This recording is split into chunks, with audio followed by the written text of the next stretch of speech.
Hey, what's up you guys? Today I wanted to discuss The Goblet of Fire by J.K. Rowling. So I read this book a while back when I was a kid, but I've recently reread it, and so I wanted to kind of discuss it now as an adult, as someone who's read a lot more stuff. So if you don't know what Harry Potter is about, I don't know where you've been for the past 15 years or so. So I would recommend checking out Harry Potter first, because this is gonna all be, for the most part, pretty spoilery. I don't really know how to talk about this book without spoiling it all. So really, if you haven't read or seen Harry Potter, I'd leave now, go check it out, because you should have seen it by now. So let's just go through some of the characters in this book. So my favorite thing about Harry Potter has always been the characters. I love their relationships with each other. And so let's just start off with my two favorite characters, Fred and George Weasley. Fred is probably one of my all-time favorite book, movie, anything characters ever. When I was a kid, I was in love with Fred Weasley. I just thought he was so funny, and he and George are both so funny. And I feel like in this book you kind of start to see a little bit of how they differ. And so the way it always came across to me is Fred was a little bit more out there than George. Just not by that, by a slight bit. He was just a little bit more out there. And so that's what I always loved about Fred. So in this book, he and George start to really shine because, you see them with their Weasley Wizard Wheezes and how they're trying to start this new business. And you see that ambition, and you see how they have kind of grown into these young men who are going to start lives after Hogwarts. And so it's cool to start seeing people start their lives after Hogwarts, because you also see Percy start his life after Hogwarts.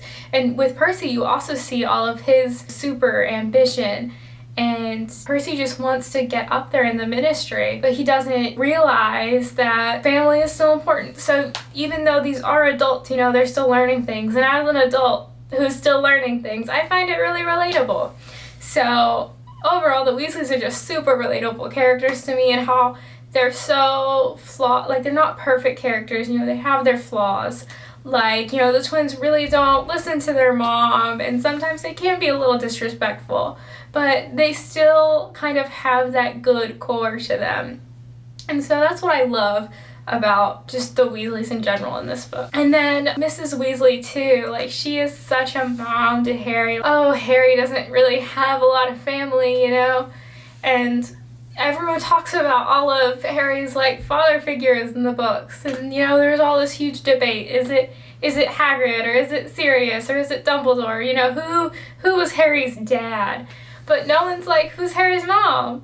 And, his mom was Miss Weasley, so I just, loved that Miss Weasley was kind of there for him in this book. And, she really took on that role of just, taking care of him, making sure he was okay, and stuff like that. So now we've gone through the Weasleys, let's talk about some of the characters that are just kind of around the school. So let's start off with another one of my favorites, which might be a little controversial, is Rita Skeeter. I always found her to be super amusing because she was such a witch, if you know what I mean. She knew how to get the dirt. She knew how to get what she wanted. And so overall, her character, I just found it very amusing that she was such a horrible person at her core. But she was also just kind of doing what she wanted to do. She didn't give any forks about stepping on people's toes. She wanted to step on your toes. And so that's what I kind of appreciated about her. That's not to say she's a good person, I just think she was an amusing addition to the story as a whole.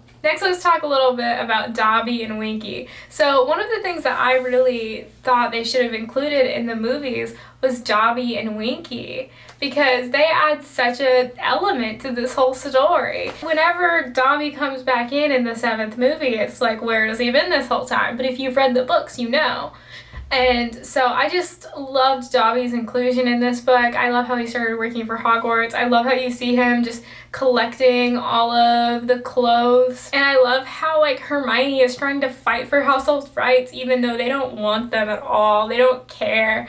Actually, if anything, they care about not getting rights. They care about just being themselves. So anyways, next let's talk about Sirius. Okay, so Sirius, aka Snuffles, He's a cool character. I never felt that attached to him as a kid, and like rereading it, I still don't feel that attached to him. He is kind of there for guidance purposes, but like I don't get the whole draw to him as a father figure for Harry. I mean, he is like a stand-in replacement. Like he did know Harry's dad really well, but that doesn't make him like a father figure. So overall, I like Sirius kind of is like a friend to Harry, and a good friend, you know, really supportive and stuff. He's kind of like a third person for him to reach out to outside of the Hermione and Ron bubble. He's kind of an older friend that he can just kind of rely upon. That's what I really like about Sirius, but I feel like overall he doesn't play that huge of a role in the overall story, which is kind of sad. But, you know, he's there. So next let's talk about Mad Eye. And so Mad Eye is super interesting to me because, you know, throughout the entire book, he's really Barty Crouch Jr. And I like overall, he kind of does teach them pretty good defense against the dark arts. Using the unforgivable curses was a little bit much, but aside from that, he does do a good job as a teacher. And he does point like Harry and Hermione in the path of being Aurors. So it's just super interesting that he was a good teacher, but he was a horrible person. So it just goes to show you that you can be good at things, but that doesn't necessarily mean you're a good person. So now we've talked a bit about the characters, let's talk a little bit about the overall plot, which I think is pretty strong. So a lot of people have like issues with the Goblet of Fire because, you know, this is a really convoluted plan to like enter Harry into a competition, and then he's got to, you know, make it to the end of the competition, and he's got to win the competition in order for him to run into Voldemort. And it's like, why don't you just shorten that up a little bit? And I understand that, but also like I was thinking about it recently, and like they're all scared of Dumbledore. Like all the Death Eaters, all like Voldemort is scared of Dumbledore. Dumbledore is pretty knowing of what's going on around his school and things like that. So with Harry being there, I just feel like this convoluted plan made it harder for anyone to ever think that this was the plan. So throughout the entire book, like everyone thinks the plan is just to kill Harry outright. Like no one thinks that there's anything above that going on. Like no one's like, they're trying to capture Harry. They're like, they want to kill him. And so I think that that's like kind of just an interesting thought that I had. I mean, I do still feel like it's a really convoluted plan to enter him into a competition, make sure he wins the competition. Like there's so many places for that plan to have just blown up in their faces, but it worked for Voldemort, so good for him, I guess. But throughout the story, I also love rereading it, all of the breadcrumbs that you can see that lead to the eventual end. Because, you know, when you're rereading it, you kind of know what's going to happen. You know Barty Crouch Jr. is going to be found out. Voldemort's going to come back. So when you're rereading it, it's just interesting to see those breadcrumbs laid out. Overall, I love that there were so many breadcrumbs that led to that end, because you could kind of see it coming in a way, but like you were still shocked. And then I loved how dark the end of the book kind of turned. You know, like Harry really thought he was gonna die. Like he was like, I'm not gonna die on my knees, I'm gonna die standing. And so it just gets so dark. And I forgot that it was like that, like Harry was ready to go, you know? And so yeah, the end was just very dark. And then I liked how Harry got back from his whole ordeal with Voldemort, and then you also get that little bit of the Minister like leading up to him essentially just doing what he does in the Order of the Phoenix, where he slams Dumbledore and Harry. I like that you get to see Fudge kind of be like, do you really believe him? You know, like I like that you get to see that before the Order of the Phoenix, because it makes the Order of the Phoenix not seem absurd.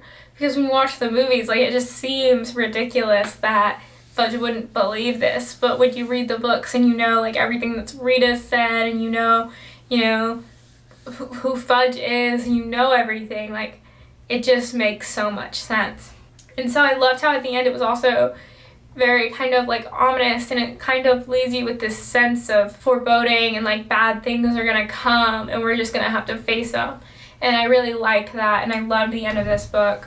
Overall, I would give this book a 5 out of 5 stars. I don't think I would give any of them less because of nostalgia reasons.